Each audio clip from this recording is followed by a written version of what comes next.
ناظرین، ایک صوبے کے وزیر اعلیٰ سے اٹھ کر 2 مرتبہ وزیر اعظم بننے والے نریندر مودی تیسری بار بھی وزیر اعظم بننے جا رہے ہیں، لیکن اب کے بار وہ جیت کر بھی ہار رہے ہیں، جبکہ اس کی اپوزیشن اتحاد جس نے اپنا نام انڈیا رکھ دیا تھا، ہار کے بھی جیت گئی ہے۔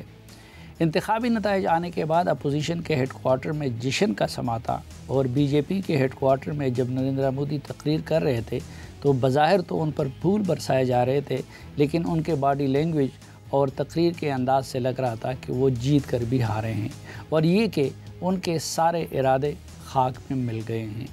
اب کے بار نریندر مودی نے یہ ٹارگٹ رکھا تھا کہ وہ لوک سبھا کے 400 سے زائد نشستیں حاصل کر لیں گے۔ گویا ان کا زوم تھا کہ جیتیں گے تو وہ بہر صورت جیتیں گے، لیکن 400 سے زائد سیٹیں حاصل کر کے جیتیں گے۔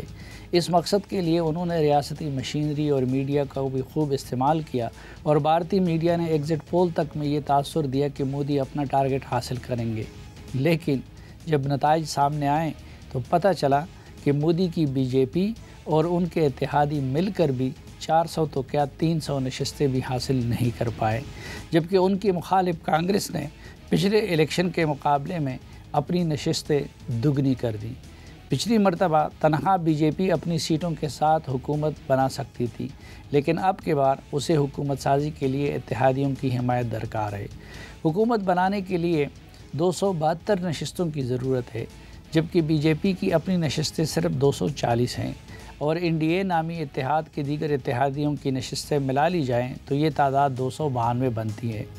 وہ اتحادی اگر ان کے ساتھ حکومت سازی کریں گے تو اپنی شرائط بھی منوائیں گے، اور پچھلی مرتبہ کی طرح مودی اور امت شاہ کے پاس فری ہینڈ نہیں ہوگا۔ دوسری طرف اب کے بار انہیں ایک نیا حوصلہ پانے والے اپوزیشن کا بھی سامنا ہوگا، اور اس بات کا قوی امکان ہے کہ حالیہ انتخابات میں عوام کے رد عمل کے نتیجے میں نریندر مودی اپنے ہندوتوا کے ایجنڈے کو بھی اس شدت کے ساتھ آگے نہیں بڑھا سکیں گے جس شدت کے ساتھ وہ پہلے بڑھا رہے تھے۔ سب سے بڑا دھچکا مودی کو اتر پردیش میں ملا ہے، جہاں مودی مخالف اور کانگریس کی اتحادی جماعت سماجوادی پارٹی نے 80 میں سے 37 نشستیں حاصل کر کے بی جے پی کو پچاڑ دیا۔ یہ وہ صوبہ ہے جہاں پر بابری مسجد کو شہید کیا گیا تھا، اور مودی نے وہاں پر انتہا پسندوں کے ساتھ کیا گیا رام مندر کی تعمیر کا وعدہ بھی پورا کیا۔ اسی طرح انہوں نے کشمیر کی حیثیت تبدیل کرنے کے لیے دفعہ 370 کو ہٹانے کا وعدہ بھی پورا کیا، اور 3 طلاق روکنے جیسے متنازعہ قانون کی بھی منظوری دی، لیکن خود اتر پردیش میں بھی ان کے مخالفین کو تاریخی ووٹ ملے۔ نریندر مودی نے اب کے بار انتخابات میں 400 کے ہندسے کو پار کرنے کے لیے ایسے طریقے اپنائے کہ ہندوستان کے انتخابات پاکستان کے انتخابات لگ رہے تھے۔ انہوں نے میڈیا کو دباؤ اور لالچ کے ذریعے اس قدر اپنا ہمنوا بنایا تھا کہ وہ ہندوستانی میڈیا کم اور مودی کا میڈیا زیادہ دکھائی دے رہا تھا۔ گویا وہ والی کیفیت بنائی ہوئی تھی جو پاکستان میں بعض سیاستدانوں کے بارے میں بنائی جاتی ہے۔ انہوں نے اپنے سیاسی مخالفین کو دبانے کے لیے بھی ہر طرح کے حربے استعمال کیے، اور عام آدمی پارٹی کے کیجریوال کو جیل کی سیر بھی کرائی۔ انہوں نے سوشل میڈیا کا بھی بھرپور استعمال کیا، اور وہاں پر بھی بہت کم آوازیں اپنے خلاف رہنے دی تھی۔ انتخابی نتائج سامنے آنے کے بعد راہل گاندھی نے پریس کانفرنس میں کہا کہ وہ صرف مودی کے خلاف الیکشن نہیں لڑ رہے تھے، بلکہ بیوروکریسی، الیکشن کمیشن، خفیہ ایجنسیوں اور میڈیا کے خلاف بھی الیکشن لڑ رہے تھے،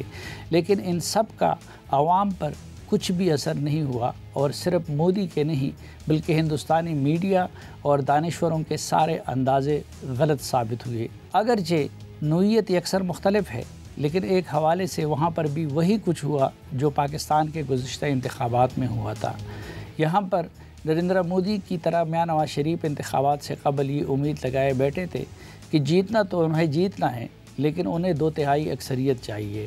اور اب جب نتائج سامنے آئے تو 2/3 اکثریت تو کیا ملتی، سادہ اکثریت بھی نہیں ملی، اور انتخابی نتائج کے بعد اپنی جیت کا دعویٰ کرتے ہوئے مودی لگ رہے تھے۔ پاکستان میں حکومت مسلم لیگ نون اور پیپلز پارٹی نے بنانی تھی، لیکن الیکشن کے بعد جشن پی ٹی آئی والے منا رہے تھے، جبکہ ہندوستان میں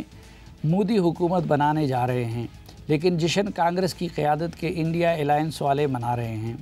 جس طرح پاکستان میں مسلم league known P T I کو تانا دے رہی تھی کہ وہ اپنی ہار کا جشن منا رہی ہے، اسی طرح بی جے پی کے ترجمان کانگریس کو یہ تانا دے رہے ہیں کہ وہ اپنی ہار کا جشن منا رہے ہیں۔ پاکستان میں